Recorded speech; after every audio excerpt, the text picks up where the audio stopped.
বিশুদ্ধ পানি কিভাবে করে সেই পদ্ধতিটা দেখবো ইনশাআল্লাহ। তাই ১ম এ কুড়া এবং কেরোসিন তেল মিশিয়ে আগুন জ্বালানোর জন্য উপকরণ নিয়ে নিলাম। কুড়াগুলা কেরোসিন তেল দিয়ে ভিজানো শেষ। এখন রাখবো। রাখার পরে আমরা এবং কিছু ময়লা পানি নিলাম, সেগুলা পটের ভিতরে রেখে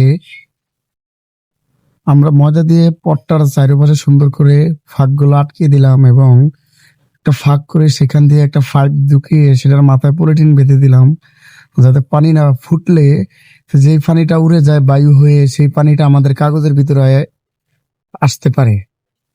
আসার পরে আমরা দেখবো ময়লা পানিটা আসলে কি সুন্দর হয়ে বের হয় নাকি সেভাবে ময়লা হয়েই বের হয়। তো সেটা আপনারা দেখতেছেন দর্শক। এখন এই যে দেখেন আমাদের গ্যাস বাইরে হওয়া শুরু করেছে, বায়ুটা পরের ভিতরে এই যে পানি জমা হয়েছে পলিথিনের ভিতরে। এখন আমরা অনেকক্ষণ তামাইতে এটা জাল দেবো। এই যে দেখেন এটার ভিতরে বায়ু আসা শুরু করেছে। আমরা অনেকক্ষণ তামাইতে পানিটা জাল দেবো। জাল দেওয়ার পরে আমরা দেখবো যে পানিটা কতটা ফ্রেশ হয়। যদি পানিটা ফ্রেশ হয়, আমরা এখানে একদম লোদে মাখানো ময়লা বিশ্রী পানি দিছি, সেই পানি থেকে যদি সুন্দর পানিটা বের হয়ে আসে তাহলে বুঝো বিজ্ঞানীর এই কাজটা সঠিক, যে পানি ফুটিয়ে সুন্দর ফ্রেশ পানি করা যায়।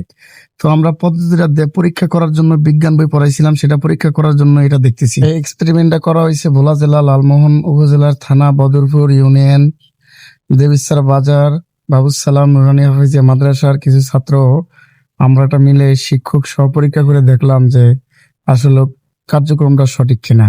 আমাদের ভিডিওটা ভালো লাগলে আমাদেরকে এটা সাবস্ক্রাইব, এটা শেয়ার করে দিবেন। লাস্টে কমেন্ট করে আপনার মতামত জানিয়ে দিবেন।